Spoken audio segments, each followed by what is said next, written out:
Shalom, selamat pagi, salam sehat Bapak Ibu, Saudara-saudari yang dikasihi Tuhan kita Yesus Kristus. Sebelum kita melakukan aktivitas kita hari ini, kita terlebih dahulu mendengarkan firman Tuhan. Untuk itu marilah kita berdoa. Ya Tuhan, kami bersyukur pada pagi hari ini, karena Engkau masih menyertai dan memberkati kami. Tuhan, kami akan mendengarkan firman-Mu. Jadikan firman-Mu menjadi sulu bagi langkah kami. Di dalam Yesus Kristus kami berdoa. Amin.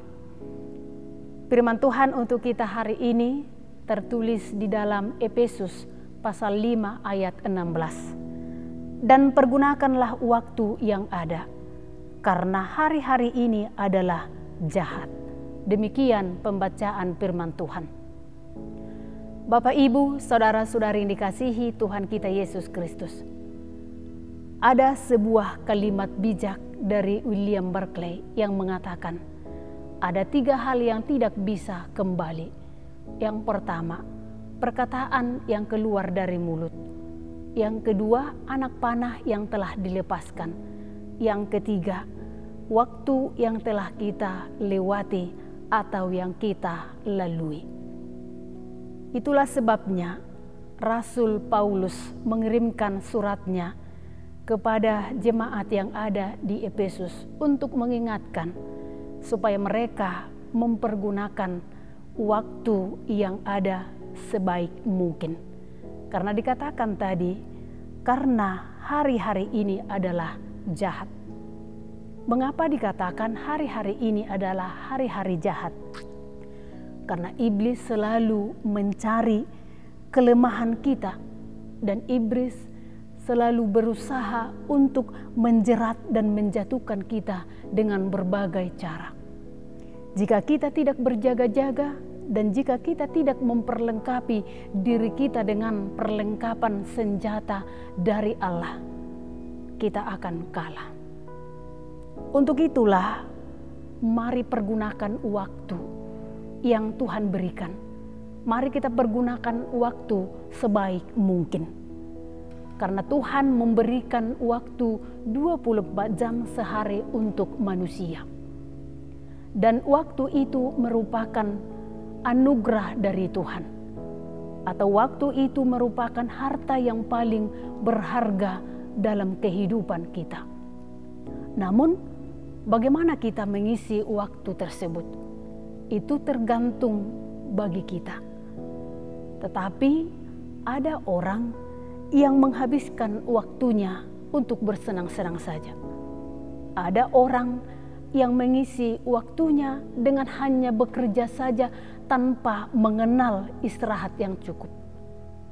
Ada pula orang yang mengisi waktunya dengan mengembangkan potensi yang Tuhan anugerahkan bagi dia, dengan memakai waktu semaksimal dan memakai waktu untuk melayani Tuhan.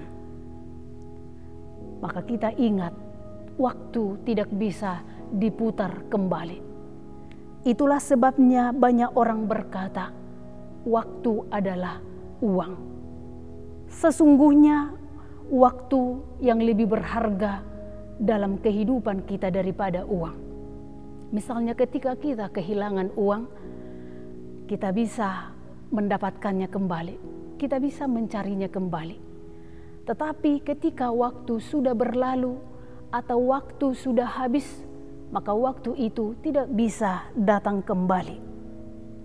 Itulah sebabnya ada pepatah yang mengatakan, janganlah membunuh waktu, karena tidak akan ada kebangkitan.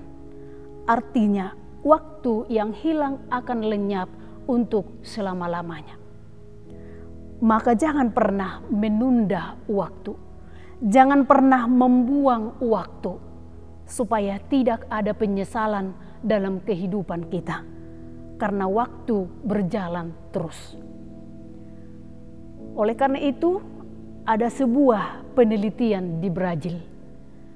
Sebuah angket pernah diedarkan kepada 1.000 responden.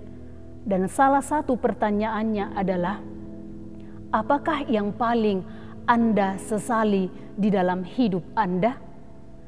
Hasilnya 72% responden menjawab, "Seandainya saja mesin waktu sungguh-sungguh ada, mungkin akan ada banyak orang yang ingin kembali ke masa lalunya untuk memperbaiki apa yang pernah mereka lakukan."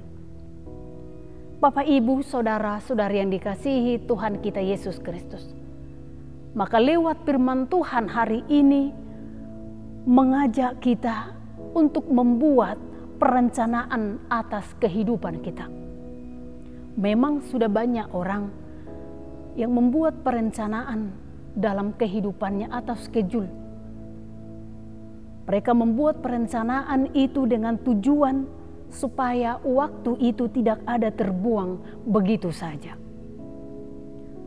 Maka kita juga orang-orang percaya, Bapak Ibu, diingatkan pada pagi hari ini untuk mempergunakan atau menghargai waktu yang diberikan Tuhan kepada kita dengan tidak menunda-nunda mengerjakan sesuatu. Jangan pernah berpikir, kan masih ada hari esok. Justru kita harus berpikir sebaliknya. Kita tidak tahu apa yang terjadi di dalam hidup kita esok hari. Atau bahkan kita tidak pernah tahu apakah kita akan melihat hari esok. Jika kita banyak atau jika waktu kita banyak terbuang, maka sia-sialah kehidupan kita. Untuk itu, lewat firman Tuhan hari ini kita diingatkan dan kita diajak, janganlah waktu yang kita gunakan untuk mendukakan hati Allah dengan perbuatan-perbuatan cemar. Tetapi mari gunakan waktu hidup kita dengan sebaik-baiknya untuk menyenangkan hati Allah. Selagi masih ada waktu, selagi masih ada kesempatan diberikan Tuhan bagi kita, mari kita pergunakan waktu yang ada sebaik mungkin. Dan mari kita mengisi waktu kita dengan melakukan yang baik dan melakukan kehendak Tuhan serta memuliakan namanya di dalam kehidupan kita. Amin. Kita berdoa. Terima kasih ya Tuhan atas firman-Mu pada pagi hari ini. Tuhan mengingatkan kami untuk bijaksana menggunakan waktu yang ada, bahwa waktu itu adalah anugerah-Mu, harta yang paling berharga bagi kehidupan kami, supaya kami menggunakan waktu kami sebaik mungkin, melakukan kehendak Tuhan, dan supaya jangan pernah hari-hari kami berlalu begitu saja dengan terbuang waktu kami Tuhan, tetapi biarlah hidup kami ini, waktu kami hanya untuk menyenangkan hati Tuhan. Terima kasih ya Tuhan atas berkat-Mu yang kami rasakan. Demikian juga Tuhan, seluruh jemaat-Mu dimanapun mereka berada, Tuhanlah menyertai dan memberkati mereka. Engkau sembuhkan ya Tuhan yang sedang dalam keadaan sakit, mau yang berbaring di rumah sakit bahkan di rumahnya. Engkau kuatkan ya Tuhan yang sedang dalam bergumul, dan Kau hiburkan yang sedang dalam duka cita, dan Kau cukupkan bagi orang yang sedang berkekurangan. Terlebih ya Tuhan, Engkau pulihkanlah keadaan bangsa negara kami yang sedang menghadapi pandemi COVID-19. Kiranya ampuni kami dari segala dosa agar kami layak menerima berkat-Mu. Di dalam nama Tuhan Yesus Kristus kami berdoa. Amin.